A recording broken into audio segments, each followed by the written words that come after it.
وفي زمان الفتن الذي تتوالى فيه أسباب هذه الفتن والمحن والإحن على الناس من شرق الأرض ومن غربها ومن داخلها ومن خارجها، الأمان كل الأمان عند أصحاب الإسلام والإيمان والإحسان والإيقان، أرباب القلوب التي خلصت معاملاتها للرب جل جلاله.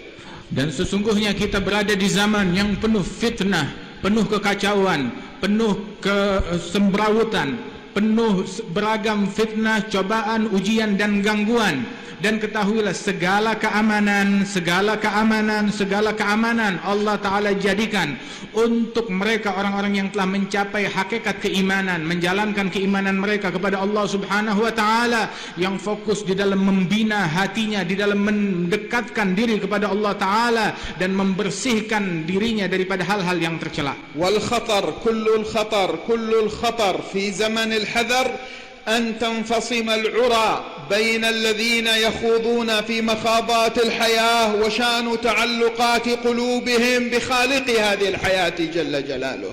Dan sesungguhnya segala bahaya, semua bahaya terpadukan di dalam ketika seseorang itu, orang-orang yang menyibukkan dirinya dalam urusan duniawi namun terputus dari perhatian yang besar di dalam membina hubungannya dengan Allah Subhanahu wa Ta'ala di kehidupan dunia ini. وعندما حذر صلى الله عليه وآله وصحبه وسلم قال إني والله ما أخاف أن تشركوا بعدي.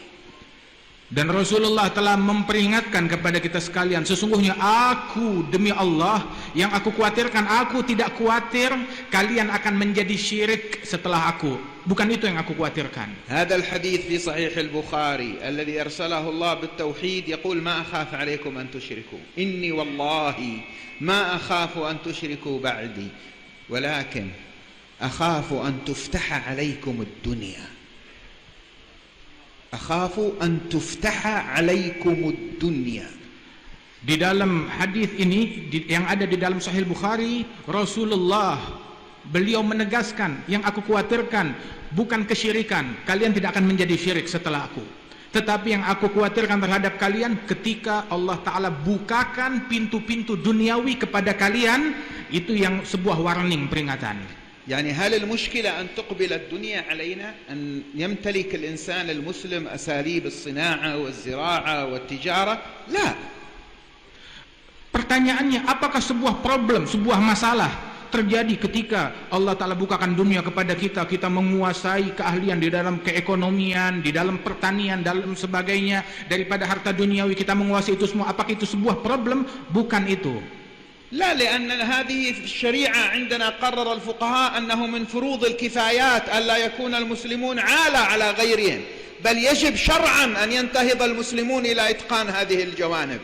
Bukan itu sebab di dalam kita, dalam fikih kita, di dalam agama Islam ini, para fuqaha menegaskan bahwasanya muslimin mereka tidak boleh menjadi bertumpu kepada hal yang lain, tapi mereka diperintahkan jangan sampai mereka menjadi miskin, susah, mengemis, meminta-minta kepada orang lain, tapi mereka harus mandiri dalam ekonomi mereka, di dalam kehidupan duniawi mereka. طيب لماذا يخاف علينا صلى الله عليه وسلم من أن تفتح الدنيا علينا؟ Lantas apa makna kekhawatiran Rasulullah atas dunia dibukakan untuk kita?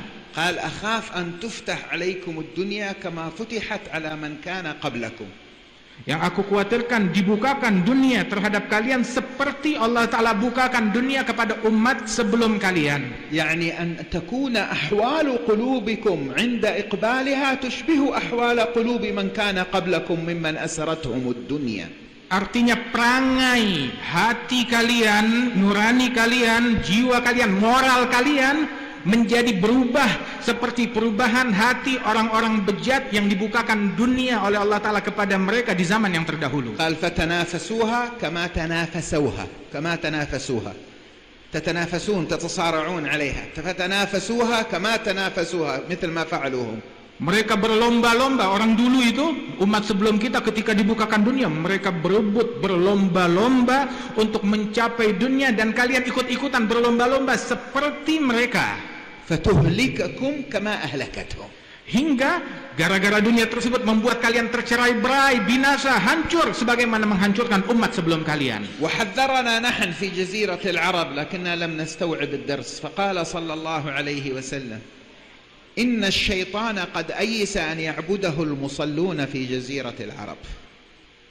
Dan Rasulullah memperingatkan kami di Jaziratul Arab, di wilayah Timur Tengah. Nabi secara khusus mengingatkan kami, tetapi kami banyak dari masyarakat di Timur Tengah kurang faham dan tidak mengerti daripada peringatan Nabi Muhammad tersebut, kurang peka terhadap peringatan Nabi Muhammad, yang mana Rasulullah menegaskan sesungguhnya syaitan telah putus asa untuk disembah di Timur Tengah, di Jaziratul Arab. Bukan itu harapannya syaitan. Walakin fi at-tahrish bainahum. Namun misinya syaitan bukan untuk disembah lagi, beralih misi, bukan untuk disembah di Timur Tengah, tetapi misinya syaitan adalah untuk menimbulkan keributan antara masyarakat, satu sama lain saling berkelahi, saling ribut. Itu misinya syaitan kini. التحريش يعني إثارة الفتنة بين الناس. هذا يذهب يتكلم عن آخر عند طرف، ويذهب وينقل الكلام عند الطرف الآخر، أو يهيج هؤلاء على هؤلاء وهؤلاء على هؤلاء. هذا اسمه التحريش. Tahrish itu adalah memprovokasi orang lain, artinya dia ketika berbicara, dia sampaikan berita dari sini kepada orang lain, atau namimah, dia ngadu domba agar ini kelompok ini dengan kelompok lain saling berkelahi, saling ribut, saling konflik. وكل تحريش حتى ينجح يحتاج إلى أمرين. Segala tahrish dan provokasi, walaupun itu berhasil, pasti akan terjadi dengan dua hal. نفس تستقبل التحريش، نفس تقبل التحريش. Yang pertama yang dibutuhkan untuk suksesnya provokasi, dibutuhkan nafsu-nafsu yang memang siap untuk menerima provokasi. وواقع ينقل بطريقة تحرك التحريش. Dan yang kedua yang dibutuhkan adalah sebuah kejadian, sebuah kasus, sebuah isu yang terjadi, untuk isu itu digoreng dan dijadikan alat provokasi. وإذا كانت ندوتكم أو اجتماعكم هذه المرة حول الثوابت والمتغيرات وتبصر الدعاء في التعامل معها، فلاحظوا النفوس متغيرة والواقع متغير. Apabila perkumpulan kita ini mengenai daripada pondasi-pondasi, hal-hal yang menimbulkan perubahan, pergolakan di tengah-tengah masyarakat ini, sesungguhnya nafsu-nafsu manusia itu pun juga berubah-ubah dan keadaan pun juga berubah-ubah. النفس خلقها الله قابلة للتغيير، وأعلمنا سبحانه أنها في البداية أي من منذ التكليف تكون أمارة بالسوء، ثم تتهذب فترتقي لوامة ملهمة مطمئنة راضية مرضية إلى النفس الكاملة. Sesungguhnya nafsu itu berubah-ubah. Di awal daripada peringkat nafsu tersebut adalah nafsu yang selalu memerintahkan, mengajak kepada keburukan, nafsu ammarah. Kemudian meningkat apabila dibina, dididik, maka meningkat nafsu tersebut menjadi nafsu lawamah yang memiliki kecenderungan kepada hal yang terang ataupun kepada hal yang gelap. Kemudian naik lagi menjadi nafsu yang mutmainnah, menjadi nafsu yang mulhamah, nafsu yang radiyah, nafsu mardiyah, dan terus meningkat daripada nafsu itu.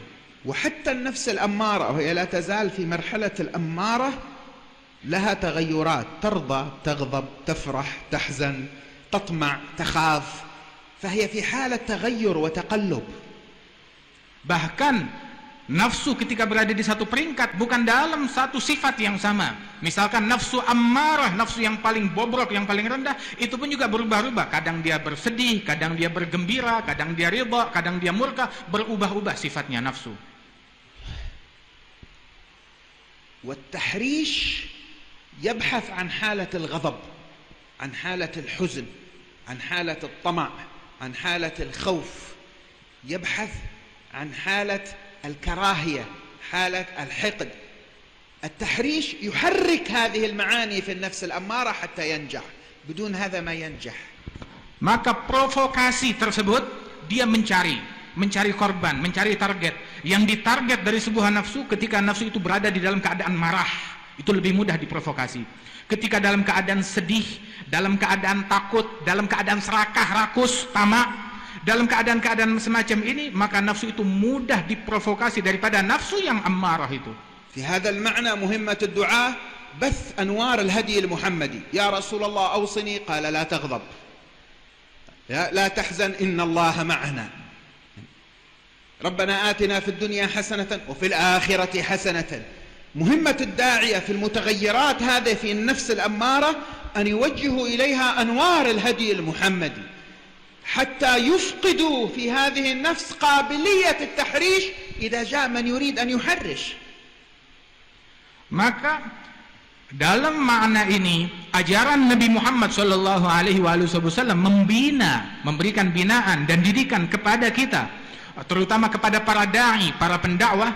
Mereka dididik untuk membina nafsunya tersebut dengan cahaya ajaran Rasulullah sallallahu alaihi wasallam. Datang di dalam Al-Qur'an, la tahzan innallaha ma'ana, jangan bersedih, sesungguhnya Allah taala bersama kita. Rasul memberikan nasihat kepada para sahabat, la taghdab, jangan kamu marah, dan banyak lagi bimbingan-bimbingan dari Allah subhanahu wa ta'ala, dari Rasulullah. Sebuah doa, Rabbana atina fid dunya hasanah wa fil akhirati hasanah, yang mana semuanya ini memiliki pengaruh besar di dalam pembinaan nafsu agar tetap teguh di jalannya Rasul sallallahu alaihi wasallam. فمهمة الداعي إلى الله في المتغيرات المتعلقة بعمق النفس البشرية تسكين النفوس البشرية وليس تهييج النفوس البشرية. Peran pendakwah ke jalannya Allah subhanahu wa ta'ala di masa-masa yang penuh perubahan ini, peran mereka adalah untuk menenangkan nafsu-nafsu, jangan sampai mereka terpancing, terprovokasi daripada nafsu-nafsu tersebut, diredakan daripada nafsu-nafsu yang bernilai negatif tersebut, hingga menjadi konsisten dengan ajarannya Rasul sallallahu alaihi wasallam. إلا نوعا من التحريض، وهو التحريض على الجهاد في سبيل الله المكتمل الشروط الشرعية تحت راية إمام مبايع من أئمة المسلمين، يعني دولة وجيش يتم الاعتداء على هذه الدولة، حينئذ تحريض الناس على الانتهاض لرد الاعتداء يعد نوعا مما يتقرب به إلى الله. أما غيره حتى لو أخذ اسم الجهاد، أن هذا الرادي لونه أبيض، وجيت قلت واحد ما شاء الله شوف هذا اللون أحمر جميل، يقول لي نعم، يقول هذا لونه أحمر، يقول لي هذا الرادي أبيض، يقول له لا لا لا لا أنا سميته أحمر، مدام أنا سميته الرادي حقي وأنا سميته أحمر فهو أحمر. واحد يأتيني بإجرام، بإرهاب، بقتل أبرياء، بفتن، ويقول لي هذا جهاد، نقول هذا ما هو جهاد، هذا فتنة. لا لا لا أنا سميته جهاد أحمر. Al-Habib Ali mengatakan bahwasanya peran pendakwah adalah untuk meredakan daripada gejolak nafsu tersebut, bukan malah memprovokasi mereka. Bahkan sesungguhnya di dalam jihad, kecuali di dalam jihad yang sah, yang betul, dengan pemerintahan yang betul, dengan imam yang betul, kemudian juga ketika muslimin mereka akan diperangi, begitu semuanya dengan syarat-syarat yang dibenarkan di dalam syariat, di dalam jihad tersebut, nah itu baru boleh daripada jihad tersebut. Bukan kalimat jihad yang dipinjam dan dicuri dan dipakai kalimat tersebut, yang namun pada hakikatnya adalah untuk mendengki, untuk menzalimi, menumpahkan darah bahkan sesama muslimin, mengambil harta mereka, melakukan kezaliman terhadap sesama muslim. Nah itu bukan jihad, tetapi adalah penipuan dengan mengatasnamakan jihad. Sama seperti orang mengatakan dia memakai sorban, sorbannya ini warnanya seperti ini, sorbannya warna putih. Kemudian dia bilang, sorban saya ini warnanya merah. Bilang, itu putih. Bilang, merah, ini kan sorban-sorban saya mau namakan sorban ini sorban merah, ada apa dengan kamu? Dan begitu juga, bukan jihad. Sebenarnya jahat, kejahatan yang dia lakukan. Tapi dia pakai, ini kan gerakan saya mau namakan jihad, kamu mau apa? Padahal menurut syariat itu bukan jihad. واحد يقول أقام خلافة إسلامية هنا ولا هناك ولا هناك، يعمل علم ويصور ناس ومعهم علم أسود ويذبح الناس قدام هذا، أقمت الخلافة، هذه ولاية وهذه، وين الولاية؟ هو يصورها ويهرب، يجي جيش من وراء يهرب لمكان ثاني ويسوي ولاية ثانية. هذا لعب بالخلافة، لعب بالجهاد، لعب بالشريعة، لعب بالدين. هذا ما له دخل بالجهاد في سبيل الله أبدا أبدا. بل لو أراد أعداء الإسلام، أعداء الإسلام أن يسيئوا إلى الإسلام بكل ما أوتوا من قوة وفكر وتخطيط، ما استطاعوا أن يسيئوا إلى أهل الإسلام وللدين كما فعل هؤلاء الذين يسمون أنفسهم في الجهاد. Dan sama seperti seseorang yang mengklaim saya ingin mendirikan khilafah yang islami. Kemudian dia pasang bendera warna hitam, kemudian dengan tulisan-tulisan begitu yang mengagungkan agama Islam, kemudian dia sembelihi orang, dia bunuhi orang, dibilang ini adalah kerajaan yang islami. Begitu, ini adalah kerajaan khilafah kami yang islami, dia dirikan di tempat ini atau tempat itu. Ntar kalau ada tentara yang datang, dia kabur. Khilafah apaan kabur daripada hal yang semacam itu? Dan khilafah apa gerangan yang mengajarkan untuk menzalimi, membantai, menyembelih sesama muslim dan mengambil harta mereka tersebut? Dan ini adalah pencurian terhadap nama khilafah, pencurian terhadap nama Islam, pencurian terhadap nama jihad. Itu adalah penipuan yang mereka lakukan. Waliyadzubillahi min dzalik. عودا إلى مفهوم المتغير، عرفنا النفوس البشرية شهد الدعاء إلى الله فيها العمل على تزكيتها، على تسكينها، لا إلى التحريش بين أهلها. Peran pendakwah di jalan Allah Subhanahu wa taala adalah untuk menenangkan nafsu tersebut. Jangan sampai nafsu dominan atas manusia hingga manusia itu menjadi budak nafsu, dikuasai oleh nafsu. Justru dia menenangkan daripada nafsu tersebut dan mengikis pengaruh nufus dari jiwa dan masyarakat. وعرفنا أن التحريش هذا شغل الشيطان. Dan kita semuanya tahu dari hadisnya Nabi Muhammad, kalau provokasi itu adalah misinya syaitan, bukan misi manusia, bukan misi pendakwah. فكل من بنى منهجه على أساس التحريش فنسبته إلى الشيطان. Setiap orang yang membangun pondasinya atas dasar provokasi, maka sesungguhnya dia melakukan daripada misinya syaitan. الحبيب يقول ولكن في التحريش بينهم. Rasulullah kekasihku, beliau mengatakan bahwasanya itu misinya syaitan, misinya dia adalah untuk memprovokasi antara kalian, menimbulkan satu sama lain saling bermusuhan. وهناك متغير آخر غير متغير النفوس وهو متغير المحسوس الواقع الذي يحيط بنا. Dan ada lagi perubahan yang lain daripada perubahan nafsu-nafsu kita, tetapi perubahan yang terjadi dari kejadian-kejadian yang ada di masa kita ini. ما سمعت من كلام المسؤول الشرطة جزاه الله خير هذا الذي حضر، نحن الذي جئنا من بلاد العرب نفهم معناه أكثر منكم هنا في أندونيسيا. Apa yang dikatakan oleh Bapak Gatot Edi dari kepolisian, jazahullah khair, Al-Habib Ali mengucapkan terima kasih dan faham betul apa yang disampaikan oleh beliau, sebab kami saksikan sendiri di Timur Tengah kejadian yang serupa semacam ini. ولا راء كمن سمع ولا راء كمن سمع. Dan sungguh saya melihat sendiri, dan yang melihat itu berbeda dengan orang yang hanya sekedar mendengar saja. نحن في بلادنا كم دولة؟ دولتين ثلاثة أربعة سويت بالأرض. Di negeri kami, di wilayah kami Timur Tengah ada berapa negara? 2 negara, 3 negara, 4 negara yang sama menjadi luluh lantak dengan tanah. لماذا؟ Kenapa? من أجل ماذا؟ Untuk apa? في سبيل ماذا؟ Di jalan siapa? حد يقول للناس لأجل جهاد في سبيل الله نقيم بخلافة إسلام. Ada di antara mereka yang mengklaim ini adalah jihad di jalannya Allah untuk mendirikan khilafah yang islami, hasilnya meluluh lantakkan negeri. واحد ثاني جاء وضحك عليهم وقال لهم من أجل ديمقراطية وحقوق إنسان. Yang satu lagi mengklaim ini adalah demi demokrasi dan menjaga hak kemanusiaan وحريات dan demi kemerdekaan. وصدقت الناس. Dan manusia menelan bulat-bulat kebohongan itu. ودخلوا في هذه المعمعة وهذه الفتنة. Dan mereka masuk terhanyut di dalam kekacauan dan ombak dan fitnah ini. فتحولت بلداننا إلى أرض لحرب الدول الكبرى بالوكالة على أرضنا وبدمائنا نحن. Sehingga jadilah negeri kami di sana, negeri-negeri muslimin di sana luluh lantak dengan tanah, sehingga menjadi negara ketiga yang mana kami dipermainkan oleh negara-negara yang membuat negeri kami makin luluh lantak. تسأل هذا الذي يفجر نفسه في سوق فيه ناس أبرياء وناس مستضعفين لأجل يقتل مسؤول ولا يقتل جندي ولا كذا، تسأله هؤلاء فجر ناس أبرياء كيف؟ قال لا هؤلاء يحشرون على نياتهم كما في الحديث، أنا عجلت بهم إلى الجنة وأصبح رب قد يحكم لناس يدخلهم الجنة. Kalau kamu bertanya kepada mereka yang memiliki misi untuk meledakkan dirinya, melakukan bom bunuh diri di tengah-tengah pasarnya kaum muslimin.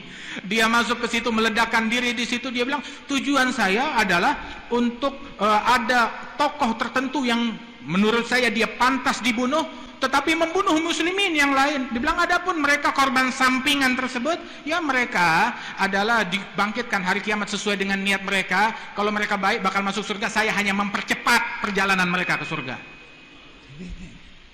Bagaikan Tuhan dia memposisikan dirinya. تسألوا منين جئت الأسلحة هذه منين جئت بها؟ Tanya, dari mana kamu dapat persenjataan ini? والمجاهدون غنموها بس ما غنمتم كل هذا. Maka ditanya, apakah para penjihad mereka mencapainya, mengambil daripada persenjataan ini mereka dapat dari jihad mereka? لا اشتريناها. Mereka bilang, kami beli. منين اشتريتموها؟ Dari mana kalian membelinya? الدول التي تصنع هذه الأسلحة لا تعطي الأسلحة إلا بقياس. Sebab negara-negara yang memberikan persenjataan ini, mereka tidak memberikan persenjataan, melainkan dengan sebuah imbalan. وأنت أين ذهب عقلك وأنت تدفع من مالك ما تحطم به نفسك وبلادك وشعبك؟ Dan kemana gerangan akalmu ketika engkau membeli persenjataan tersebut untuk menghancurkan negerimu sendiri, membunuhi bangsamu sendiri dan orang-orang yang berada di sekelilingmu? Kemana akal tersebut? وين هي الخلافة التي يعدون بها وأنها باقية وتتمدد وتمكنت وحصلت؟ أين هي؟ Mana klaim khilafah, kekhilafahan yang diklaim itu akan abadi, akan tetap ada? Semuanya itu adalah sebuah kebohongan untuk menipu masyarakat. صار أبناء المسلمين يقفون الطوابير على سفارات الدول الأجنبية ليأخذوا التأشيرات إلى الخارج، والأطفال يغرقون في البحر في مراكب التهريب، والجمعيات التنصيرية تأخذهم وتنصرهم مقابل الخدمات التي تقدمها لهم. هذه الخلافة. Hasil daripada klaim khilafah yang mereka utarakan tersebut, hasilnya adalah umat Islam di negara-negara itu mereka berbaris mengantri, memohon visa, memohon suaka kepada negara-negara non-muslim untuk melindungi mereka. Kemudian juga datang daripada gerakan-gerakan tansir, kristenisasi ataupun pemurtadan terhadap umat Islam masuk untuk mengambil anak-anak tersebut. Dan juga berapa banyak anak-anak yang tenggelam di lautan ketika melarikan diri dari negeri yang penuh konflik tersebut. Ini yang kamu sebut khilafah Islamiyah. وأي حرية تعبير وحقوق إنسان بقيت لبشر يعيشون في المخيمات على المعونات وهم كانوا أعزة كرام في بلدانهم. Mana gerangan klaim kebebasan, klaim demokrasi, klaim hak asasi manusia yang dulu dijadikan alat untuk memprovokasi massa, namun membuat orang-orang yang termakan tipuan tersebut berakhir tinggal bertahun-tahun di tenda tanpa kehormatan, penuh kesulitan, penuh kesusahan, setelah sebelumnya di negeri mereka tinggal di apartemen, tinggal di gedung-gedung yang bagus, yang mewah, namun mereka terusir tinggal di perkemahan dalam kesusahan dan kesulitan. لهذا أقول لكم عبارة وانتبهوا لها جيدا. Karena itu saya katakan kepada kalian sebuah ucapan, kalian harus sungguh betul-betul berhati-hati. حافظوا على دولتكم. Saya katakan kepada kalian, jaga negara kalian ini, jaga negeri kalian. أنا لا أتكلم عن الحكومة. الحكومة مع احترامي للأخ الوزير اليوم هذه موجودة والرئيس وهذا بكرة سيذهب سيأتي غيره ليسوا هم من نتحدث عنهم. Saya tidak berbicara tentang pemerintahan. Pemerintahan akan selalu berubah-ubah. Hari ini Bapak Menteri ada bersama kita, Presiden ada di negara kita, akan tetapi di masa depan mungkin ada, mungkin tidak. Saya tidak berbicara tentang pemerintahan, tetapi saya berbicara tentang negeri ini. لكني أقول حافظوا على دولتكم. Saya katakan jaga negeri kalian ini. لا تقبلوا أي خطاب لبس ثوب إسلام، لبس ثوب ليبرالية، لبس ثوب ديمقراطية، لبس ثوب شرقي غربي وهو يحرك في الناس فتنة من شأنها أن تهدم وجود الدولة. Jangan kalian mudah termakan, terprovokasi oleh orang-orang yang mungkin berpakaian putih-putih, mengatasnamakan agama, mengatasnamakan ilmu, kemudian menghasilkan daripada meluluh lantakkan daripada negeri ini. Walaupun ada yang mengatasnamakan demokrati, ataupun mengatasnamakan liberal, ataupun mengatasnamakan Islam, mengatasnamakan apapun, tetapi memprovokasi massa hingga negeri ini menjadi luluh lantak dan hancur dan terpecah. الإمام الماوردي في الأحكام السلطانية يقول إن من مهام ولي الأمر الحاكم الحفاظ على الكليات الخمس: الدين والنفس، يعني الحياة والعرض والعقل والمال. هذه من مهام الدولة. إذا سقطت الدولة سقطت الخمسة. وانظروا إلى الدول التي عندنا، لا عاد هناك حفاظ على دين، الناس ينصرون ولا يتركون الدين، ولا عاد حفاظ على حياة، القتل هنا وهناك، ولا عاد حفاظ على عقل، وخلاص إيش من عقل بقي؟ يسلب اللب في الفتنة. ولا عاد حفاظ على عرض، الأعراض تنتهك، ولا عاد حفاظ على مال. Al-Imam Mawardi, beliau di dalam kitab beliau tentang hukum-hukum pemerintahan itu beliau mengingatkan bahwasanya peran daripada sebuah negara adalah menjaga 5 daripada hal yang ada di negara tersebut. Apa daripada 5 hal tersebut?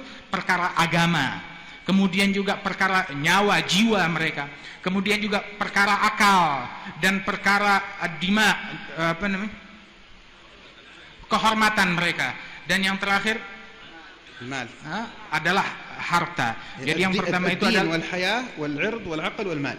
yang pertama adalah agama, kemudian kehidupan, kemudian akal, kemudian juga kehormatan dan harta.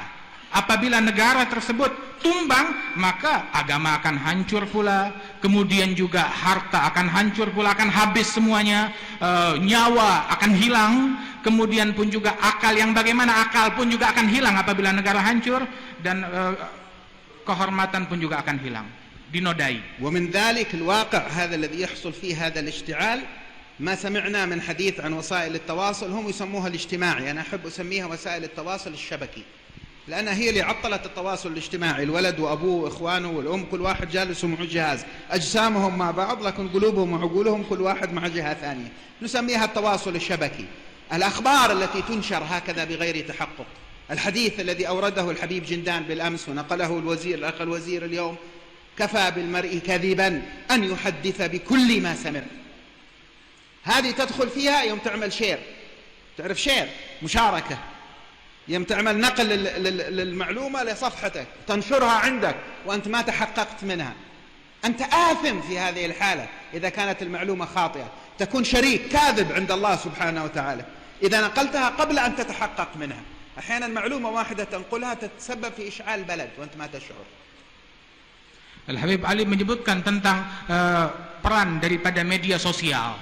Sebagaimana tadi pun juga Bapak Menteri Agama, beliau ketika bersama dengan saya di Medan pun juga beliau menukil sebuah hadis yang saya bawakan, kafa bil mar'i kadziban an yuhadditsa bi kulli ma sami'. Cukup seseorang dianggap pendusta dengan memberitakan segala sesuatu yang dia dengar langsung dia beritakan tanpa dia pikir lagi manfaatnya dan kebaikannya di tengah-tengah masyarakat. Maka dengan dia menyebarkan itu, dia adalah sebuah pembohong, memiliki peran besar di dalam kebohongan. Dan media sosial ini sebenarnya bukan ini yang membuat orang menjadi saling terhubung satu sama lain, tidak. Justru saya menamakan ini adalah membuat orang menjadi terkotak-kotak, badan mereka ngumpul di satu tempat tapi masing-masing akalnya sibuk dengan handphonenya dia, dengan media yang dia sedang sibuk bergulat di dalamnya. Walaupun badan terkumpul tetapi hati mereka terpecah-pecah, pikiran mereka terpecah-pecah. Nah, karenanya itu kita mesti bijak di dalam menggunakan media-media tersebut. Jangan gara-gara satu berita kita sebarkan, kita menanggung dosa ribuan atau jutaan karena kebohongan yang kita punya andil di dalam menyebarkannya. Aina nahnu min qawlihi ta'ala ya ayyuhalladzina amanu in ja'akum fasiqun binaba'in fatabayyanu wa fi qira'atin sab'iyyatin fatathabbatu an tusibu qauman bijahalatin fatusbihu ala ma fa'altum nadimin.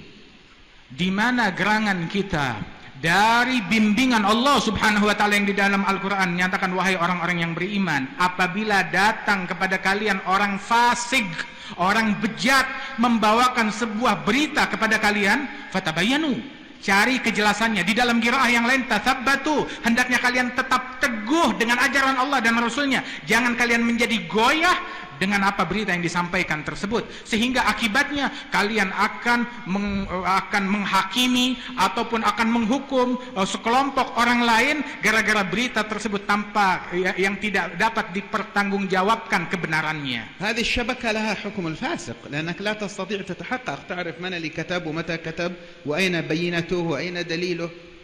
هذه من الفويسقات، أي أن المواقع التي تنشر لها حكم الفويسقة التي لا تستطيع تتبين الحق من الباطل فيها، فلا بد من التثبت. Dan sesungguhnya apa yang ada di media sosial tersebut itu adalah media sosial tersebut itu bagaikan orang-orang fasik.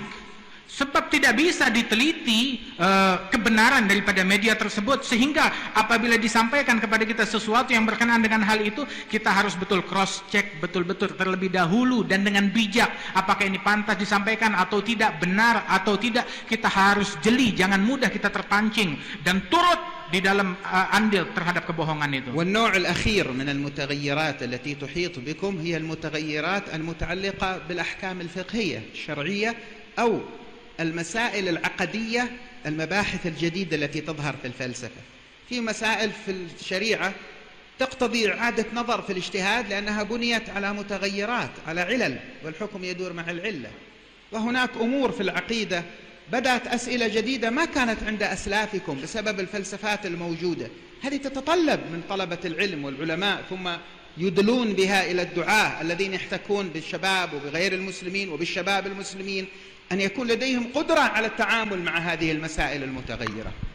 Dan beliau juga Al-Habib Ali mengingatkan ada lagi sesuatu yang berubah-ubah, yakni di dalam hukum-hukum yang ada di zaman sekarang ini, yang mana fikihnya itu pun juga hukumnya berubah-ubah sesuai daripada illahnya yang berubah-ubah, baik di dalam hukum fikihnya, bahkan perubahan tersebut karena perubahan daripada zaman, keadaan ataupun filsafat yang ada di zaman kita sekarang ini, sehingga diperlukan daripada kajian yang baru, pembaharuan untuk menyampaikan hal-hal sesuatu yang dahulu mungkin tidak pernah ada pertanyaan yang semacam itu, baru diajukan sekarang daripada pertanyaan itu. Dan itu pun juga perubahan-perubahan yang perlu kita mendalaminya dan mempelajari daripada hukum-hukum fikih dan keislamannya. Wa khatimatul qaul, كل هذه الأمور على ما فيها من تشويش وعلى ما فيها من شواغل للبال كلها تتضاءل وتصغر وتسهل، ويمكن تجاوزها واستيعابها إذا حي القلب بنور الله. صاحب جلسة ولو 5 دقائق 10 دقائق آخر الليل يواظب عليها. إذا هذا عنده اجتماع بالمسؤول الفلاني وهذا عنده اجتماع بفلان، خلك اجتماع ثابت مع رب العزة. أنت داعي نائب عن حبيبه صلى الله عليه وسلم، وقتك مع الله الذي تبث فيه ما عندك إليه، فيفيض على قلبك طمأنينة تتبصر بها فيما يحيط بك.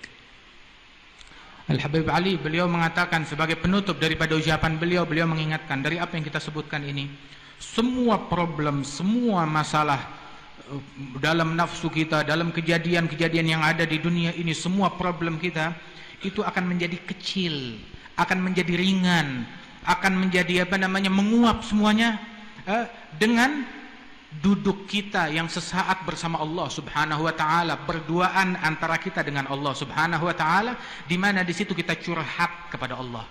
Di situ kita berdua dengan Allah taala, sebagaimana kita meluangkan waktu untuk duduk bersama ada orang penting ini, ada orang penting itu, kita meluangkan waktu untuk rapat duduk bersama mereka. Tidakkah kita luangkan waktu untuk rapat dengan Allah Subhanahu wa taala, dengan menghidupkan hati kita hidup dengan cahaya dari Allah taala, itu yang akan membuat sirna daripada problem ini. Wa quwwat irtibat biman anta naib anhu fi maidan ad-da'wah. Dan ini memiliki ikatan yang kuat, ya, yang mana engkau merupakan mewakili daripada ajaran yang mulia ini di medan dakwah ilallah. نصيبك من الصلاة عليه، من التعشق لشمائله، من الصلة به، من هديه وأخلاقه تبثها في من حواليك، مهما كانت خطط شرق أو غرب كلها تسقط تحت أقدام سيدنا محمد. Perkuat hubungan kalian dengan Nabi Muhammad, yang mana kalian di medan dakwah mewakili Nabi Muhammad. Ingat, kalian di medan dakwah bukan mewakili yang lain, mewakili Nabi Muhammad sallallahu alaihi wasallam. Pererat hubungan kalian dengan Nabi Muhammad. Makin erat hubungan kalian, problem akan makin kecil dan makin sirna. Sallallahu an yubarik lana wa lakum fi hadha al-jam' wa an yaj'alna mimman istafahum li hadha al-khair, an yuwaffir al-hadd min al-'ata' wa min ar-ridha wa min al-uns wa min an-nadar wa min al-qurb wa min al-mahbubiyyah wa min as-silah wa min 'awaid 'aidatiha al-batina wa 'aidatiha adh-dhahira. Rabbana ighfir lana dhunubana wa israfana fi أمرنا وثبت أقدامنا وانصرنا فانصرنا على القوم الكافرين. ربنا لا تزغ قلوبنا بعد إذ هديتنا وهب لنا من لدنك رحمة إنك أنت الوهاب. اللهم إنا وجهنا إليك هذه القلوب وقلوبنا مفتقرة إلى نظرة من نظراتك ورحمة من رحماتك وعطفة من عطفاتك تتعطف بها على بواطننا فيصلح منها ما خرب وما فسد ويتنور منها ما أظلم، وتتعطف بها ظواهرنا فتستقيم على الخدمة. يا إلهنا ويا سيدنا ويا مولانا، نشكو إليك ما نزل بنا وبالأمة، وإنا إذ نرفع إليك أكف الضراعة راجين منك أن ترفع ما نزل بالأمة. لا نبرئ أنفسنا من أن ما نزل بنا هو مما جنته أيدينا، ولكننا نلوذ بنور وجهك الذي أشرقت له الظلمات أن تتعطف على أمة سيدنا محمد. اللهم ارحم أمة سيدنا محمد، اللهم أصلح أمة سيدنا محمد، اللهم اهدي أمة سيدنا محمد، اللهم رد أمة سيدنا محمد إلى مسلك سيدنا محمد إكراما لسيدنا محمد بجاه سيدنا محمد صلى الله عليه وآله وسلم. اغفر ذنوبنا واستر عيوبنا واكشف كروبنا وردنا إليك والمسلمين مردا جميلا.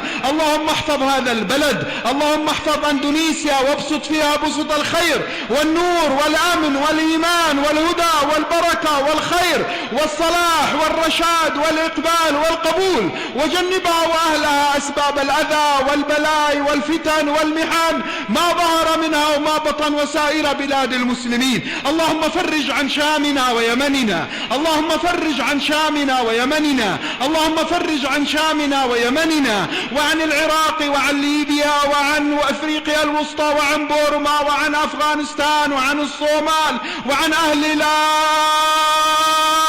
إله إلا الله. اللهم واحفظ المسجد الأقصى وانصر إخوتنا المرابطين في بيت المقدس وأيدهم وخذ بأيديهم واجمع قلوبهم على الحق يا حق.